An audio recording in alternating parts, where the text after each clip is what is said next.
सभी साथियों को जय जोहार। आज भारतीय छात्र संसद के इस कार्यक्रम में हमारे मंच पे विराजमान हमारे हिमाचल के स्पीकर साहब, एमपी साहब और युवाओं के लिए एक प्रेरणा माने जाने वाले जेएनयू के हमारे लीडर भाई कन्हैया कुमार जी और साथ ही इस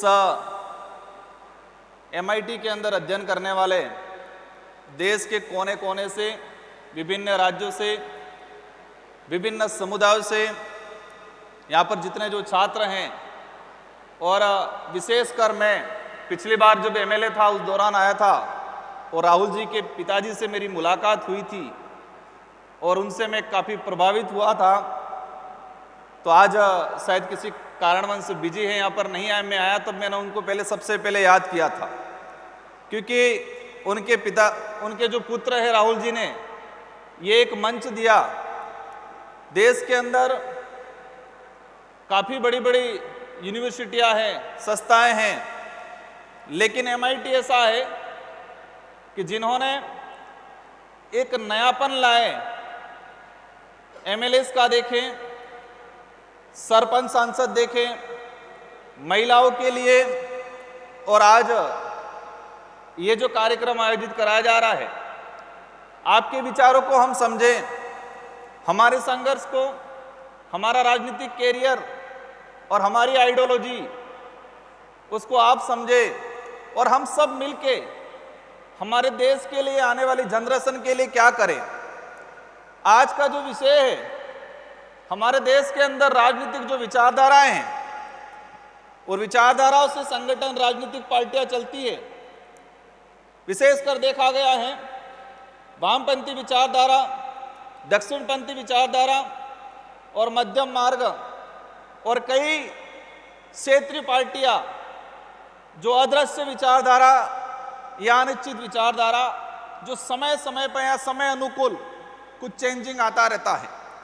हम बात करेंगे कि हमारे जो राजनीतिक पार्टियां हैं देश के अंदर, इन राजनीतिक पार्टियों की विचारधारा कैसी है, क्या है, और देश आज़ादी के बाद से लगा के इन पार्टियों की जो विचारधारा थी उसमें कहां कहां चेंजिंग आया, और इन विचारधाराओं से हमें और हमारे देश को क्या मिला और आगे क्या मिलेगा।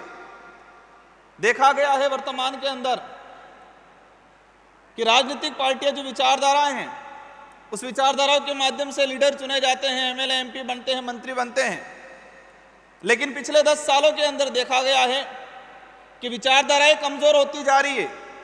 व्यक्ति विशेष या व्यक्तिगत स्वार्थ ज्यादा बढ़ता जा रहा है। देखा गया है, आपने सबने देखा है कि जिस व्यक्ति ने अपना पूरा कैरियर या मान लो 20-25 साल किसी पार्टी के राजनीतिक विचारधारा से आगे बढ़ा और कब पता नहीं किधर चले जाते हैं, तो देखा गया है विशेषकर अभी पिछले 5-10 सालों के अंदर कि विचारधारा डाउन होती जा रही है, व्यक्तिगत स्वार्थ ज़्यादा बढ़ता जा रहा है, और ये चीज़ें हमारे देश को, आने वाली पीढ़ियों को, आने वाले भविष्य को कमज़ोर करेगी।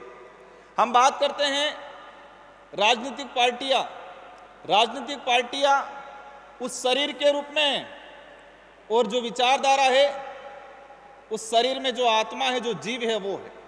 कोई भी संगठन अगर इसकी विचारधारा मजबूत नहीं है, उसकी विचारधारा नहीं है, तो बिना आत्मा का शरीर के रूप में है वो संगठन। इसलिए देश के अंदर हम वामपंथी या दक्षिणपंथी की बात करें, मुख्य रूप से वामपंथी विचारधारा चाहते हैं कि देश के गरीब तबका, देश का दलित, पिछड़ा, आदिवासी समुदाय आगे आए, देश के अंदर समानता हो, पूंजीवादी कम हो, एक सामाजिक सद्भावना और धर्म और जाति विशेष को लेकर जो भेदभाव या जो जहर उगला जा रहा है उसके विरोध में काम करती है। दूसरी ओर दक्षिणपंथी की बात करें, हमारे पूर्व जो वक्ता बच्चे जो आए थे बहुत शानदार तैयारी करके आए थे, उन्होंने एक शानदार और जानदार भाषण दिया। दक्षिणपंथी की बात करें हैं, राष्ट्रवाद की बात करते हैं, हम हमारी परंपरा, हमारी संस्कृतियों का संरक्षण की बात करते हैं। हर विचारधारा में कुछ अच्छाइयाँ हैं, कुछ बुराइयाँ हो सकती है, लेकिन हमको सबको समझते हुए हमारे देश के हित में अगर दक्षिणपंथी की बात करें वो राष्ट्रवाद की बात करते हैं, और वामपंथी की बात करें वो गरीबों की बात करते हैं। राष्ट्रवाद का निर्माण तब तक नहीं हो सकता है जब तक हमारे देश का आम गरीब का विकास नहीं होगा। उस आम गरीब को, आम दलित को, जो आदिवासी समुदाय जो जंगलों में रहता है, जिसको मूलभूत सुविधाओं से वंचित रहता है, अगर उसका डेवलप नहीं कर पाते हैं, उसको मजबूत नहीं कर पाते हैं, तब तक हमारे राष्ट्र का निर्माण करना या राष्ट्र को मजबूत करने की कल्पना पूरी नहीं हो सकती। इसलिए हमारा देश उस दिन मजबूत होगा, हमारा देश उस दिन विश्व गुरु पूर्ण रूप से माना जाएगा जिस दिन हमारा देश का प्रत्येक पिछड़ा दलित आदिवासी जो जंगलों में, जो पहाड़ों में आज 2 वक्त की रोटी के लिए तरसता है, अच्छी एजुकेशन के लिए तरसता है, अपने इलाज के लिए तरसता है, उन लोगों तक हमने सुविधा पहुंचा के उनको अगर मजबूत नहीं किया तब तक हमारा देश मजबूत नहीं हो पाएगा। हमें भविष्य में ऐसी नौबत नहीं लानी है कि विदेश या कहीं दूसरे देशों के हमारे राष्ट्रपति जी या प्रधानमंत्री जी आए और हमें हमारे देश की गरीबी छुपाने के लिए पर्दा लगाना पड़े, हमें हमारे देश की कमजोरी छुपाने के लिए हमें कुछ पर्दा डालना पड़े। ऐसी नौबत नहीं आए, इसलिए हमारे देश का जो पिछड़ा वर्ग है, हमारे देश की जो युवा है, उनके लिए हमें कुछ करने की जरूरत है। मुझे उम्मीद है कि संस्था में पढ़ने वाले जितने जो बालक बालिका हैं, बच्चे हैं, आप आने वाले समय में इस देश का भविष्य बनने वाले हो। और मेरा भी संघर्ष देखें, आपने देखा होगा एक छोटी सी पिक्चर के माध्यम से, और मुझे सौभाग्य मिला राजस्थान विधानसभा में पिछली बार 2018 में जो मैं जीता था, राजस्थान के अंदर सबसे कम युवा था, सबसे कम एज का युवा था मैं। और जब मैं शुरुआत में गया 200 एमएलए है, मुझे डर था। डर इस बात का था, जब मैंने पहली बार जाके देखा 200 में से सबसे कम एज का, और मुझे तब पता चला जब मेरा शपथ ग्रहण हुआ उस दिन, तो एक डर था कि यार मैं सबसे कम एज में आ गया हूं। और आप यकीन नहीं करोगे, जब मैं पहली बार चुनाव लड़ा था, आज तो मैं नेता की ड्रेस में आया हूं, लेकिन जब पहली बार चुनाव लड़ा था, विधायक बना था, मैं टी शर्ट और जींस पैंट के ही चुनाव लड़ा था और जीत के भी गया था। कोई साधन नहीं थे हमारे पास, कोई धन दौलत नहीं था। आप यकीन नहीं मानोगे, हमने शुरुआत में बाइक पे प्रचार किया, एक मोटरसाइकिल पे प्रचार किया हमने, लेकिन हमारी विचारधारा मजबूत थी, हमारा संकल्प मजबूत था। हमारा जो संघर्ष था युवाओं के लिए, गरीबों के लिए, आदिवासी समुदाय के हक अधिकारों को लेके। तो मैं ये कहानी इसलिए बता रहा हूं कि आपको अपना लक्ष्य हासिल करने में आपकी गरीबी कहीं बाधक नहीं आएगी। आ सकती है कुछ हद तक राजनीतिक उपलब्धियां प्राप्त करने में, लेकिन अगर आपने ठान लिया है कि मुझे कुछ कर गुजरना है, आपने ये ठाना है कि मुझे गरीबों का, इस देश के युवाओं का, आने वाली पीढ़ियों के लिए कुछ कर गुजरना है, और ठानने के बाद उस दिशा में आप रात दिन काम करते हो, मेहनत करते हो, तो आपको उस लक्ष्य तक जाने में कोई नहीं रोक पाएगा। कहा जाता है युवाओं के लिए, हम भी कहते हैं युवाओं को आगे आना चाहिए, लेकिन युवाओं को आगे आने में काफी परेशानियां आती है, कई चीजों का सामना करना पड़ता है। मैं इस मंच से इस बात को ज्यादा साझा नहीं करना चाहूंगा, लेकिन एक बात और बोलना चाहूंगा। जब मैं भी कॉलेज में पढ़ता था, आप भी पढ़ते होंगे, कई बच्चे ऐसे जो इस संस्था से हैं, बाहर घूम रहे होंगे, वो एक अंदर से एक माहौल बन रहा होगा, यार क्या है ये चीज, क्योंकि देश के अंदर ये मैसेज फैला रखा है, आज भी है, थोड़ी बहुत गिरावट हुई है, ये बात अलग है, राजनीतिक गंदी है। ये सुनने में आता है अधिकतर कि राजनीतिक गंदी होती है, और उसी बात को हमारे युवा ये समझते हैं, हाँ राजनीतिक गंदी है, और राजनीतिक से दूर रहते हैं। आप अध्ययन कर रहे हो, वहां पर भी पॉलिटिक्स हो रही है। आप समाज में कुछ प्रतिनिधित्व कर रहे हो, समाज का कुछ मुद्दे को लेके, युवाओं को मुद्दों को लेके आगे कर रहे हो, वो भी पॉलिटिक्स है। पॉलिटिक्स से कोई गंदी नहीं होती।